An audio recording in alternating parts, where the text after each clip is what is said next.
Honda is the biggest manufacturer of motorcycles and scooters in the world by far, more than 2x the second biggest.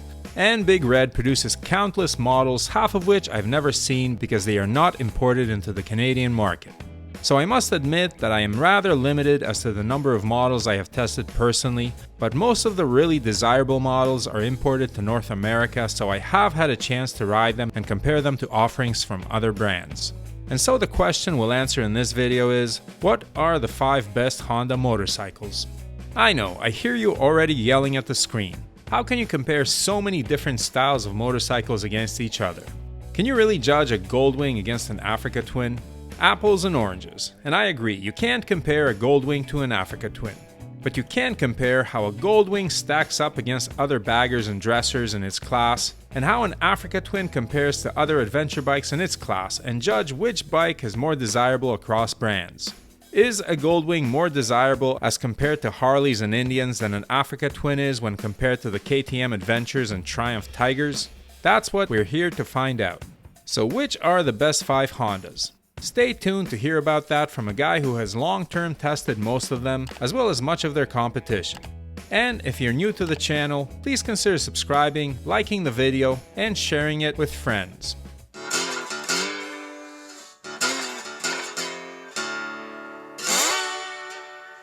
First, the criteria. What makes a motorcycle good in its class, better than its competition? I came up with a list of things that most riders care about and weighed them equally out of 10. Performance, versatility, desirability, value, and looks. And yes, I made them all equal because different riders will find different things valuable. Adventure riders may prioritize performance and versatility, while cruiser riders may prefer looks and overall desirability. So I graded each out of 10. And if you're wondering why I didn't include reliability, which should always be a concern when you're purchasing a vehicle, they're all Hondas. They will all have reliability figures similar to each other and rivaled only by their Japanese competitors. That's one of the main reasons to buy a Honda. If I had included it in the criteria, I'd just end up giving each bike a 10 out of 10 in reliability, so the scores would not change. So, with the scores out of 10 in 5 different categories, I set out scoring the best Hondas in the company's lineup. And as with all such comparisons, there will be some very deserving bikes that just missed the cut. I have to admit that my list skews toward the newer bikes in the lineup, not just because they have the most hype, but also because the newer bikes are more powerful, technologically advanced, and simply better. My wife Brooke's former bike, the CRF 300L Rally, garnered careful consideration as it is the lightest and most off-road worthy adventure bike from a major manufacturer on sale in Canada. However, because it is based on a dual sport platform, it falls short in terms of on-road performance against its competition, and it's also fairly pricey for what you get, costing as much as the Kawasaki KLR 650, a much larger and more touring-capable bike. The Rally scored 36 out of 50. The NX500, formerly the CB500X, is also a great bike, but it faces stiff competition in the small adventure bike category, with the new Royal Enfield Himalayan 452 giving it a run for its money, and the KTM 390 Adventure undercutting it in price and weight. It scored 37 out of 50. The Honda Hornet, which is available in the United States but not yet in Canada, what gives Honda, is definitely a hard hitter with superior performance and a more competitive price than its competition like the Yamaha MT-07 and Triumph Trident 660. Being a naked bike, it's less versatile than adventure and touring bikes, and while it is a nice bike, it is generally less exotic than competitors like the Aprilia Tuono 660. The Hornet got very close to making the top 5 but just missed out with a score of 38 out of 50. So which bike was 5th? None actually. 2 bikes were tied with a score of 39, so technically they are both 4th. The first was the Transalp 750, which was introduced last year and which I tested rigorously over the course of a week last summer. Check out that video in the top right corner. The Transalp has the same fantastic parallel twin that powers the Hornet, but beats the Hornet on versatility. It does pretty well off-road while also being surprisingly sporty on pavement. It can be loaded down with lots of bags and easily accommodates 2. And it's the least pricey bike in its class. It is good in its class, but the Yamaha Tenere 700 is better off-road, and the Suzuki V-Strom 800 is more comfortable on pavement. And while it looks good, it is styled rather vanilla, sort of close to the old CB500X. If it had cruise control, it would have eked out an extra point for touring versatility, but as it stands, it gets 39 out of 50. Also garnering 39 points is the Honda Rebel 1100T. Check out my review of that bike in the top right corner.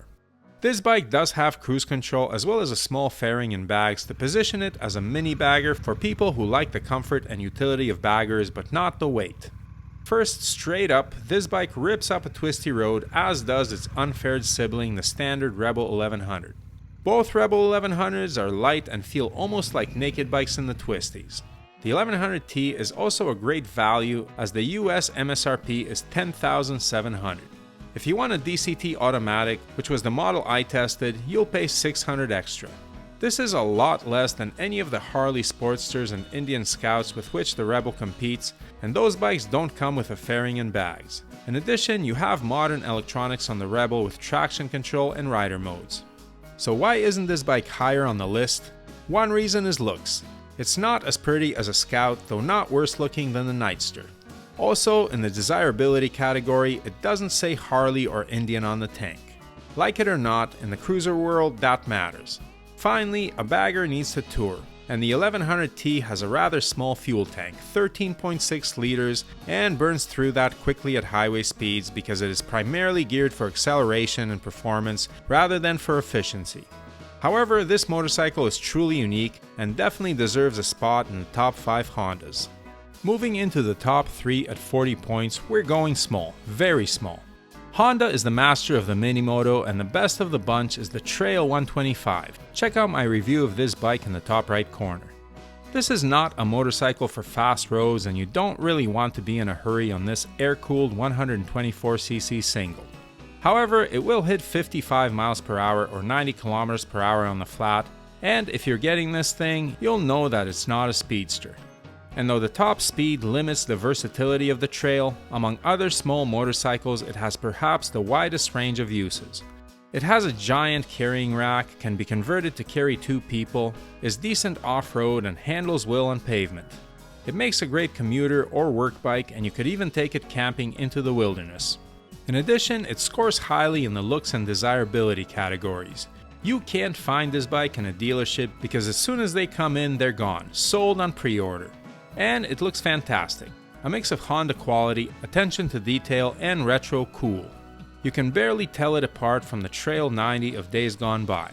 The only factors relegating the Trail 125 to 3rd place are that it can't ride on every road because of its limited speed, and that it is one of the more expensive bikes in the Minimoto lineup at $4,100 US.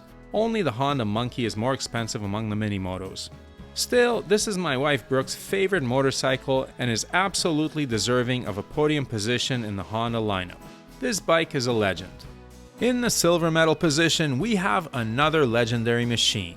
The ultimate touring motorcycle, the bike that has carried more stuffed animals than any other, the legendary Goldwing.